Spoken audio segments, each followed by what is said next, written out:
meus queridos irmãos, sejam bem-vindos ao trilho de liderança da Assembleia de Deus Ministério Graça. Você vai dar início agora a mais um crescimento espiritual. Que bom que você já terminou ou está começando o crescimento espiritual no trilho de liderança. Eu peço a você que leia todas as referências bíblicas para o seu crescimento espiritual. Depois, você vai ser avaliado pelo seu supervisor.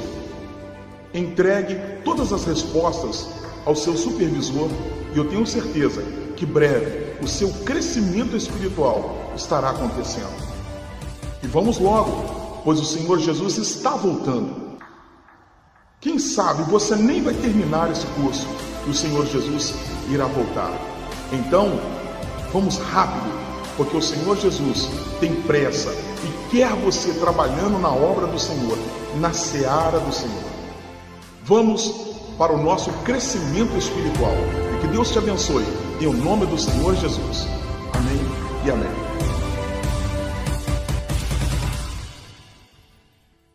Queridos irmãos, a mensagem de número 3. Os seus olhos vigiam as nações. Salmo 66, versículo 7. A mensagem anterior mostrou a importância de você levantar os seus olhos espirituais e olhar para os campos de colheita no mundo. Os discípulos não tinham a mesma visão que Jesus tinha. Foi por isso que ele insistiu que eles levantassem os seus olhos e procurassem ver as grandes necessidades como ele as enxergava. Você deve ver o mundo como Deus vê. Isso é essencial se você quer desenvolver a visão espiritual que Deus tem para esta igreja na sua vida.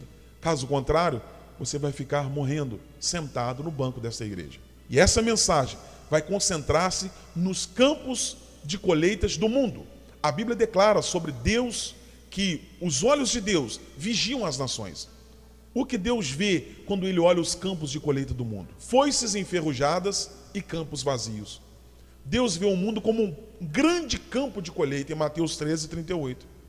O clamor das pessoas do mundo, irmão, sobe até os ouvidos de Deus. Passou a cega, findou o verão e nós ainda não estamos salvos. É isso que está sendo gritado no ouvido de Deus agora.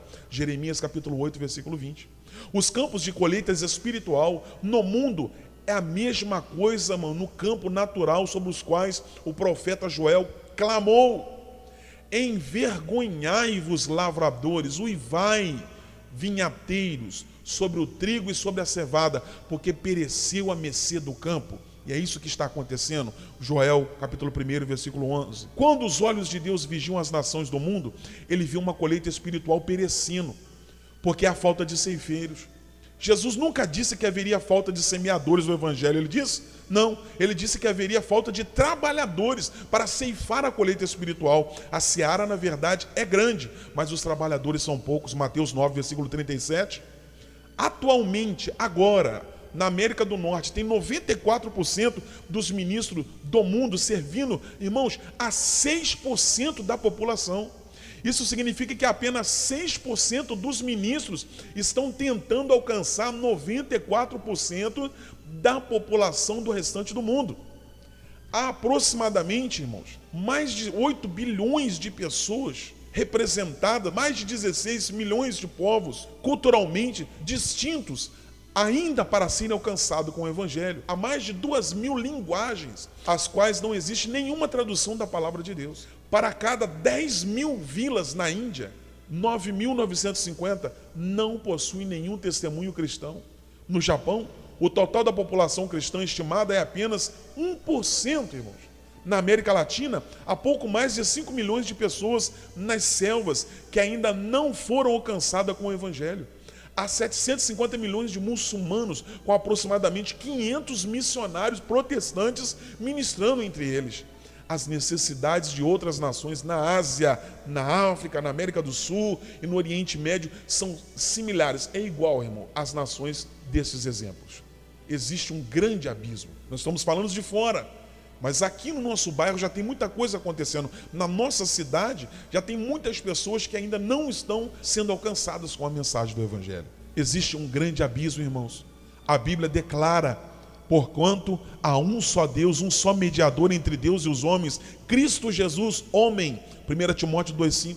A necessidade de um mediador indica que há um abismo entre duas partes que não podem aceitar uma outra. Quando Deus olha o mundo, ele vê multidões de pessoas permanecendo no abismo espiritual.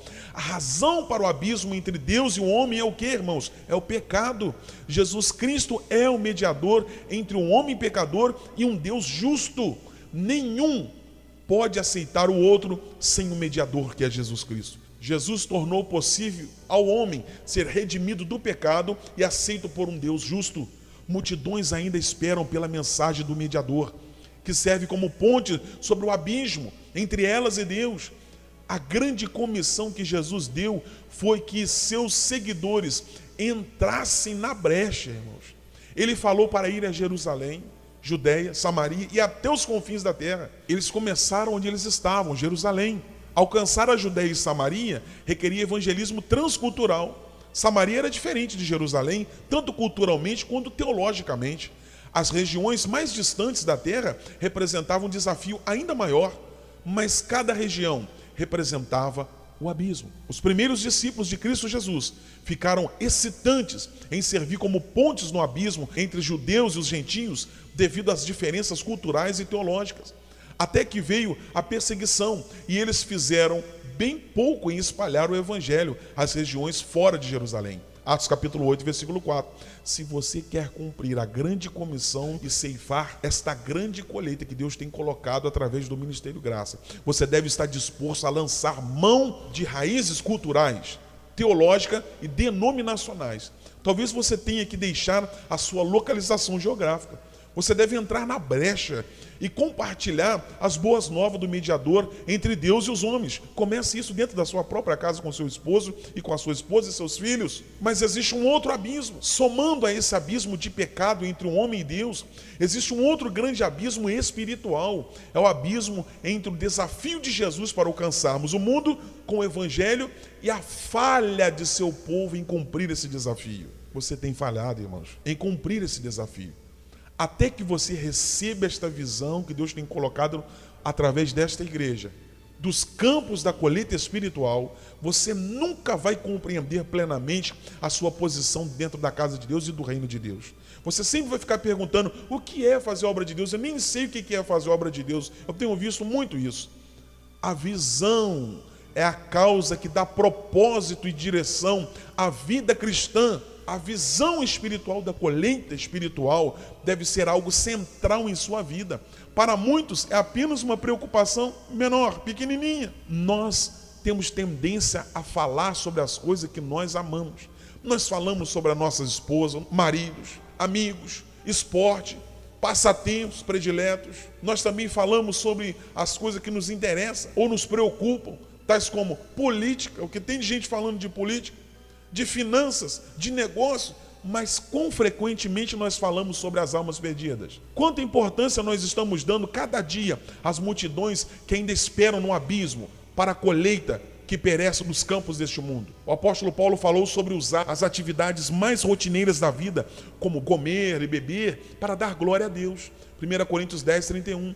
Cada atividade de sua vida deve estar centralizada na visão que Deus tem colocado nessa igreja, que é a visão de colheita espiritual, colher vidas. Quando isso acontece, irmãos, esta visão desta igreja traz um novo nascimento e desafio, propósito e direção para a sua vida como cristão. Cada dia torna-se um excitante desafio para você ver como você pode ser parte do cumprimento da visão que o Senhor Jesus colocou para nós. Quando você reconhece a sua responsabilidade pessoal para com as multidões no abismo, a visão que Deus tem colocado nessa igreja vai ferver no seu espírito. Você vai tornar-se parte de uma rede de trabalho especial. Você vai entrar para a escola de ceifeiros e vai ser um ceifeiro. Esta rede de trabalho é um grupo de crentes, irmãos, de muitas nações que tem se juntado para ver o mundo através dos olhos de Deus e cumprir o seu plano de espalhar o evangelho. Em épocas recentes, este movimento tem sido mencionado como cristãos globais.